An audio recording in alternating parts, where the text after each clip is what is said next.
All right, so today we're taking a deep dive into Uber. Uber. Yeah, Uber. Most people think of just, catching a ride. Yeah.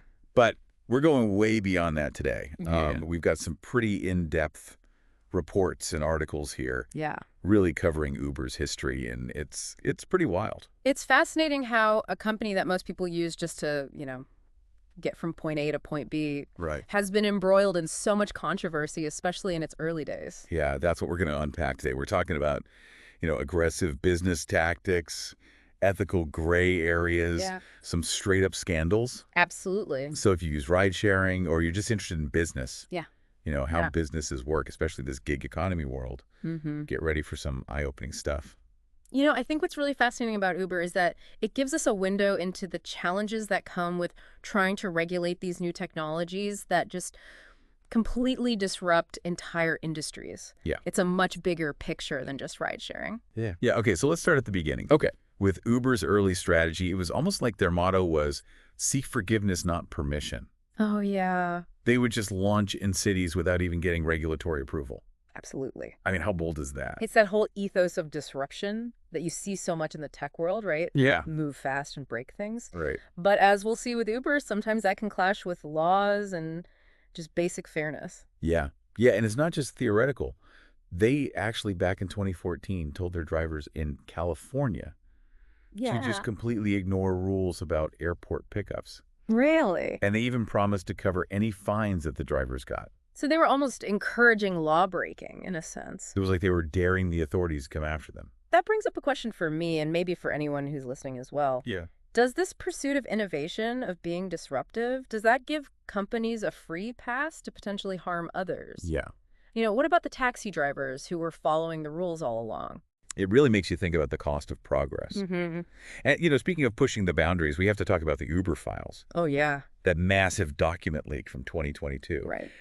What did those files reveal about Uber's lobbying tactics under Travis Kalanick, Travis Kalanick. their former CEO? Well, lobbying is par for the course in many industries, but what the Uber files revealed was a pattern of very aggressive tactics bordering on unethical at times. Were they really that bad? There's one quote that comes to mind from Kalanick himself during protests in France. Okay. He said, quote, "I think it's worth it. Violence guarantees success." Whoa. Which is a pretty chilling statement, especially when you consider Uber's carefully crafted public image. Yeah, it's hard to square that kind of talk with, those feel-good ads that they run. It speaks to this disconnect between a company's, carefully curated outward persona and the internal decisions that are actually being made. Yeah, it makes you wonder what else was going on behind the scenes. And it wasn't just lobbying, right? They were using technology to actually evade authorities. Oh, yeah. I'm talking about Grayball. This software they developed to avoid law enforcement in cities where they were operating illegally. Right. And the technology itself is fascinating. Yeah. They were using data to identify and exclude certain riders. Really? Specifically law enforcement officials. So essentially, your data is being used to determine whether or not you can even use the service. That is creepy. It's kind of unsettling, right? It is, yeah. Like, how much does this company know about me and what are they using that information for? And then they had another system, Ripley, to actually wipe data during raids. Like a digital escape hatch. Yeah, they were really going to extreme lengths to avoid any accountability. All of these actions point to this pattern of trying to operate outside the normal legal boundaries. And it really makes you think, has this ever happened to you where you felt like a company was being sneaky with your data? Oh, yeah?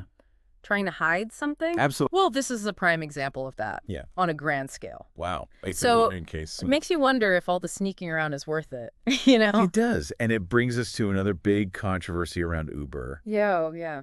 Their impact on traffic. Right. So we all know how frustrating traffic can be. Yeah. Does having more ride-sharing options out there actually make it better or worse? That's a great question. Yeah. What does the research say?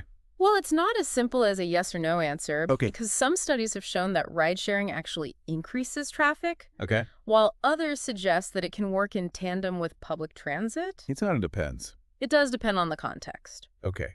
So how do we make sense of all these different findings? Well, you have to look at all these factors. Right. Things like city density, the quality of public transit options, even how people are using these services. So it's not as simple as saying Uber is good or bad for traffic. Right. It really depends on how it fits into the existing transportation ecosystem. And if you look at some of the specifics from the research, Yeah. things like dead mileage that can contribute to congestion. Absolutely. Dead mileage being the distance a driver travels without a passenger. Right. So essentially, you've got a car that's driving around burning fuel, Right. but not actually picking anyone up. And that's adding to the problem. It's adding to traffic, yeah. And I've also heard that most Uber rides only have one person in the car. Yeah. So wouldn't that mean more cars on the road overall? Right. Even if some people are choosing to ditch their own personal vehicles, Yeah. you're still potentially increasing the number of vehicles during peak hours. So the impact on traffic is a bit of a mixed bag. Yeah. It really is a nuanced issue. It's something to think about, especially in your own city. Absolutely. Do you see ride sharing as more helpful or more harmful when it comes to traffic? That's a great question for, listeners to ponder. But Yeah. let's shift gears a bit and talk about some of Uber's internal controversies, because it's not just their external impact that we need to consider. Back in 2017, they were hit with this huge sexual harassment scandal. Yeah.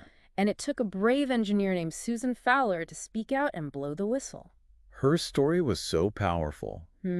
It really seemed like Silicon Valley in general has struggled with workplace culture, Oh, absolutely. especially for women in tech. Yeah, Susan Fowler's story is unfortunately not unique. Right. But it really forced people to confront this reality that so many women in tech face this, hostility and discrimination. Yeah, it was a turning point for these conversations. Yeah, it really sparked a much-needed dialogue about systemic change. It's hard to believe that these kinds of things were happening at a company as big as Uber. I know, it's really disheartening. And, around the same time, they were also accused of some pretty shady tactics against people who were suing them. Oh, yeah. They were accused of hiring this firm to dig up dirt on plaintiffs in a class action lawsuit. Like to intimidate them. Yeah, essentially to try to silence people who were speaking out against them. That's messed up. Yeah, and then of course there were the data breaches. Oh, yeah. Multiple breaches. Multiple breaches that they tried to keep quiet. And they affected millions of users. Millions of users. Think about your own data, right? Your name, your email address, your travel history, all potentially compromised. That's a scary thought. It is. And it's not just that the breaches happened, it's how they handled it. Right. The delayed disclosure, the lack of transparency, that really eroded trust. They even paid a ransom to hackers in 2016 and tried to sweep the whole thing under the rug. Trying to keep it out of the public eye. Wow. And there were consequences, right? Big time. Huge fines. Huge fines, including that massive 290 million euro fine in the Netherlands just last year. For violating GDPR. For violating GDPR, those European data privacy laws? Wow. So it all makes you think, was all of Uber's rapid growth and disruption, was it worth all of these ethical compromises along the way? I mean, it's a tough question to answer, right? Yeah. There's no doubt that Uber revolutionized transportation and provided new economic opportunities for many drivers. Yeah. But their aggressive tactics and ethical lapses have had real consequences for people and society as a whole. It's a complicated legacy. It is a complicated legacy for sure. Yeah, it's a good reminder that progress isn't always a straight line. Yeah. There are trade-offs and unintended consequences that we have to consider. Yeah. It's not just about the technology itself. It's about how it's used. Right. And who it impacts. Absolutely. It really is, this deep dive into Uber has shown us, I think, the full picture. Yeah. The good, the bad, and the ugly. Absolutely. And it's not about, demonizing any one company. Right. It's about understanding these complexities of this new tech landscape. Exactly. And recognizing that innovation doesn't happen in a vacuum. Right. It needs to be balanced with responsibility. With ethical boundaries. Ethical considerations, absolutely. So what are some key takeaways you hope listeners are walking away with from this deep dive? I think the biggest takeaway is that fast growth, this disruption that everyone's always talking about, often comes at a cost. Yeah. Not just to a company's image, but to the people and the communities that they operate in. Yeah. Uber's a case study in that, for sure. Definitely a cautionary tale. Yeah. It also makes me wonder, in this world where we're using apps for everything, what responsibility do we have as consumers to hold these companies accountable? That's such a crucial question because we tend to focus on the companies themselves. Right. But we have a lot of power as consumers. Yeah. We can demand ethical behavior. We can support businesses that align with our values. So true. The choices we make every day really do matter. Absolutely. And maybe the next time you open that ride-sharing app, you'll think twice about the company behind it. Yeah. Their practice